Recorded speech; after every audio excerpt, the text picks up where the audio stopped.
Now start the video from fifth question of exercise 22F class 11th mathematics chapter name probability. So let's start the video from fifth question.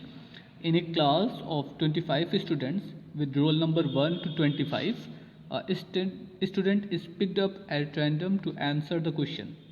Find the probability that the roll number of the selected student is either a multiple of 5 or 7. अब यहाँ पे देखिए जो events है वो कौन कौन सी है कि हर अगर 1 to 25 स्टूडेंट्स के रोल नंबर हैं और उसमें से कोई एक बच्चा उठता है आंसर देने के लिए, तो उसका रोल नंबर या तो मल्टीपल ऑफ 5 हो या मल्टीपल ऑफ 7 हो. तो यहाँ पे फर्स्ट इवेंट आपकी क्या multiple of 5 and second events क्या मल्टीपल ऑफ 7. यहाँ पे एक बात समझिएगा कि जो रोल नंबर है फ्रॉम 1 to 25 है, तो ये इवेंट्स आपकी क्या होगी म्यूचुअली एक्सक्लूसिव होगी. क्यों ऐसा होगा? क्योंकि 25 तक कोई भी नंबर ऐसा नहीं है जो 5 एंड 7 दोनों से डिवाइड हो जाता हो. बट अगर यहाँ पर 1 to 25 ना होकर 1 to 35 होता तो 35 आपकी म्यूचुअली एक्सक्लूसिव इवेंट्स नहीं होती, क्योंकि उसमें एक रोल नंबर 35 वाला ऐसा होता है जो 5 से भी डिवाइड होता और 7 से भी डिवाइड होता. सो यहाँ पे मल्टीपल ऑफ 5 एंड 7 लेंगे तो दो में से कोई एक ही काम हो सकता है, या तो मल्टीपल ऑफ 5 मिलेगा या तो मल्टीपल ऑफ 7 मिलेगा. सो let's see the solution of question number 5. यहाँ पे देखिए जो सैम्पल स्पेस होगा उसमें टोटल रोल नंबर कितना है फ्रॉम 1 to 25. तो total number of possible outcomes कितने हो गए 25, यानी कि कोई भी एक स्टूडेंट उठ सकता है जिसका रोल नंबर फ्रॉम 1 to 25 कुछ भी होगा. अब जो इवेंट आपको दी गई है वो अकॉर्डिंग टू फर्स्ट इवेंट क्या होना चाहिए मल्टीपल ऑफ 5. तो इवेंट ए सपोज कर लेते हैं, तो 5 के मल्टीपल में कौन कौन से नंबर आपको पॉसिबल हैं 5, 10, 15, 20 एंड 25. मीन्स अगर से इन सारे रोल नंबर में से कोई भी एक रोल नंबर उस बच्चे का होता है तो उसको फेवरेबल इवेंट्स में काउंट किया जाएगा. सो एन ए में कितने एलिमेंट आपको मिल गए टोटल 5 एलिमेंट ना. यहाँ पे 5 एलिमेंट है 1 2 3 4 5 एलिमेंट. अच्छा, अगर से उस स्टूडेंट का रोल नंबर मल्टीपल ऑफ 7 है तो क्या क्या पॉसिबल है 7, 14 एंड 21. अब इसमें 28, 35 ये नहीं आएगा, क्योंकि जो रोल नंबर है वो कहाँ तक है सिर्फ 25 तक है. तो वो सारे रोल नंबर आएंगे जो मल्टीपल ऑफ 7 हो बट लेस देन 25 हो. इसमें कितने एलिमेंट आपको मिल रहे हैं n B as a 3 element ना. अच्छा, ये इवेंट आपकी म्यूचुअली एक्सक्लूसिव है कि नहीं. देखिए इसमें और इसमें कुछ भी कॉमन नहीं है ना, ये डिसजॉइंट की बात नहीं हो रही. म्यूचुअली एक्सक्लूसिव इवेंट का मतलब हो गया ऐसे इवेंट जिसमें कुछ भी कॉमन ना हो, या दोनों में से कोई एक ही एलिमेंट पॉसिबल हो. या तो पहली वाली इवेंट होगी या तो दूसरी वाली इवेंट पॉसिबल है. ऐसा नहीं हो सकता कि दोनों इवेंट एक साथ हो जाए. तो ऐसी इवेंट आपकी क्या कहलाएगी म्यूचुअली एक्सक्लूसिव इवेंट्स कहलाएगी. Now probability of getting A और बी मीन्स मल्टीपल ऑफ 5 और मल्टीपल ऑफ 7, दो में से एक ही होगा. So probability of A plus probability of B. Now for probability of A 5 upon total outcomes 5 upon 25 and probability of B 3 upon 25. तो ये हो गए आपके 8 upon 25 ऐसे आंसर. क्लियर. तो ये आंसर हो गए. ये हो गया आपका क्वेश्चन नंबर 5. क्लियर. ये तो क्वेश्चन इजी था, बिल्कुल आसानी से लग जाता सबसे. Now next question. Now question number 6. If chance of A winning a certain race be 1 by 6 and the chance of B winning it is 1 by 3, what is the chance that neither should be 1? Question में क्या कह रहा है A के जीतने की probability 1 by 6 है and B के विन होने की प्रोबेबिलिटी 1 by 3 है. ये बताइए उन दोनों में से किसी के न जीतने की प्रोबेबिलिटी क्या होगी. तो अगर से ये जो कॉन्सेप्ट हम लोग लेके चल रहे हैं इसमें ज़्यादातर क्वेश्चन अभी तक इस तरीके के हैं कि chance of getting probability A और बी दोनों में से किसी एक काम के होने की प्रोबेबिलिटी और वो इवेंट आपकी म्यूचुअली एक्सक्लूसिव इवेंट है. बट यहाँ पर by mistake neither word use हुआ है. आइदर शुड विन होना चाहिए, उसमें से कोई एक भी जीत जाए. तो इसको करेक्शन कर लीजिएगा, इसको आइदर शुड विन मीन्स दोनों में से किसी एक के जीतने की प्रोबेबिलिटी हम लोगों को निकालनी है. आपका यहाँ पे मिस्टेक है, तो ये बुक में समझिएगा. जो पूछा गया है आपसे, क्या पूछा गया दो में से किसी एक के जीतने की प्रोबेबिलिटी क्या होगी. क्योंकि जो अभी तक के क्वेश्चन हम लोगों ने लगाए हैं वो म्यूचुअली एक्सक्लूसिव बेस्ड हैं. दोनों में से किसी एक के जीतने की प्रोबेबिलिटी है. ना जीतना आपकी म्यूचुअली एक्सक्लूसिव इवेंट्स नहीं कहलाएगी. जीतना म्यूचुअली एक्सक्लूसिव इवेंट है, क्योंकि दो में से कोई एक ही जीत सकता है, या तो पहला जीतेगा या तो दूसरा जीतेगा. लेकिन ना जीतने में हो सकता है दो के दोनों हार जाए, कोई तीसरा जीत जाए, तो ये काम आपका म्यूचुअली एक्सक्लूसिव नहीं रह जाएगा। तो यहाँ पे बाय मिस्टेक इसको आइदर कर लीजिएगा, ये बाय मिस्टेक यहाँ पे प्रिंट हुआ है neither. Okay, either should win means दोनों में से किसी एक के जीतने की probability. Now let's see the solution of question number 6. Okay, it is your question.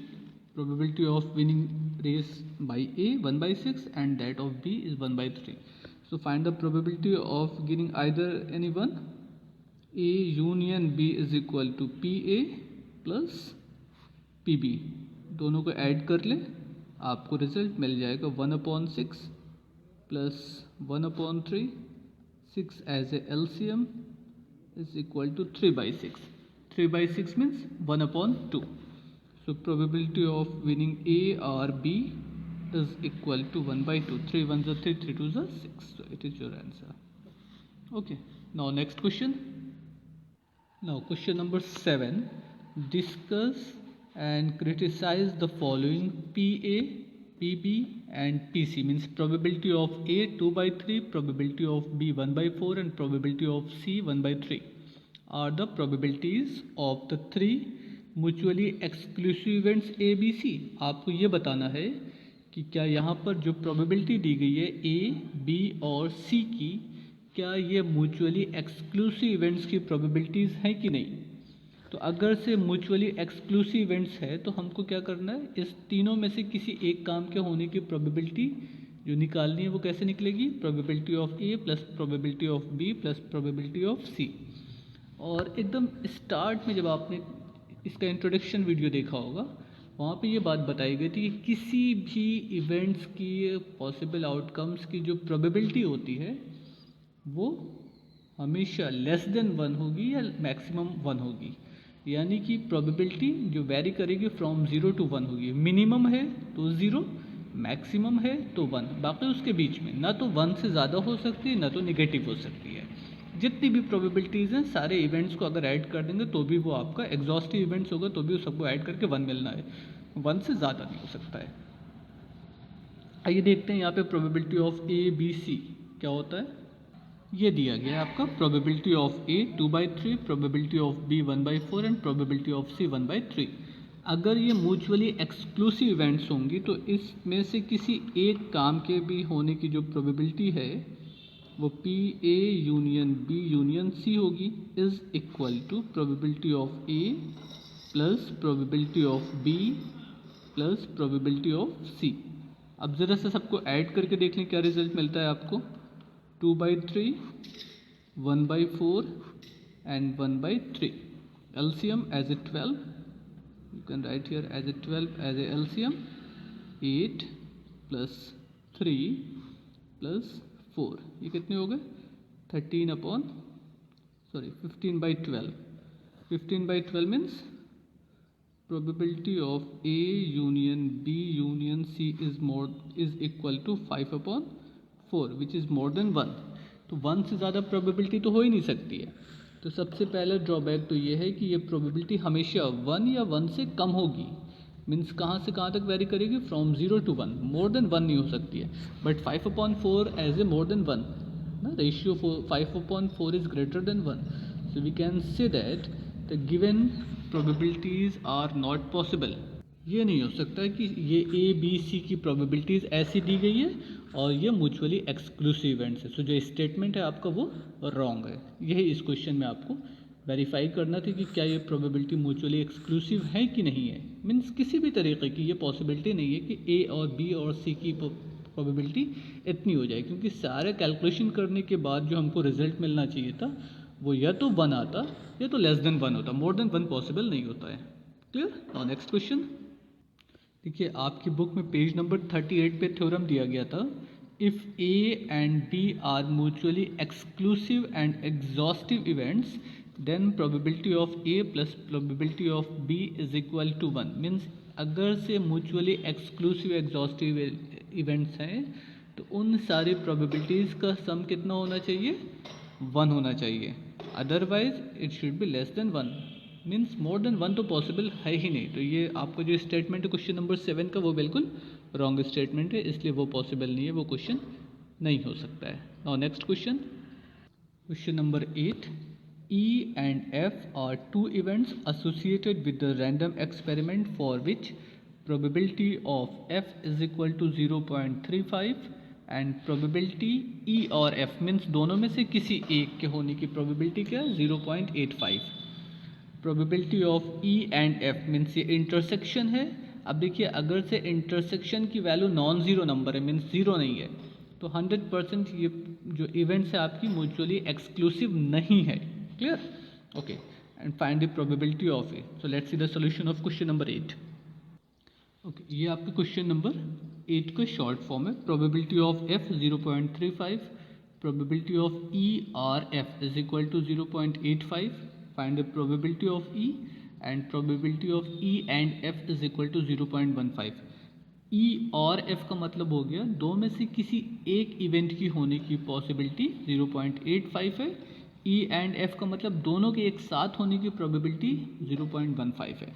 तो एक रिलेशन हम लोगों ने इससे पहले के वीडियो में देखा है, P E union F is equal to P E plus P F minus P E intersection F. तो जहाँ पे और है वो ए यूनियन बी को रिप्रेजेंट करेगा, जहाँ पर एंड है वो इंटरसेक्शन को रिप्रेजेंट करता है. ये समझिएगा आप. आइए सबकी वैल्यू पुट कर दें, सिंप्लीफाई कर लेंगे, रिजल्ट मिल जाएगा. ई union F mean 0.85, 0.85 P E find करना है एंड पी एफ 0.35 माइनस 0.15. अब इसको आप जिस तरीके से भी सॉल्व करना चाहें कर ले. 0.85 is equal to probability of event E plus 0.20 ना. 0.35 minus 0.15 is equal to 0.20 means probability of event E is equal to 0.85 minus 0.20 is equal to 0.65 as a answer. So probability of events E is equal to 0.65. Clear? That is your question number 8 answer. आप ऐसे लिख दें, probability of E is equal to 0.65. That's all. Clear? Question number 8 is completed. Now question number 9 in next video.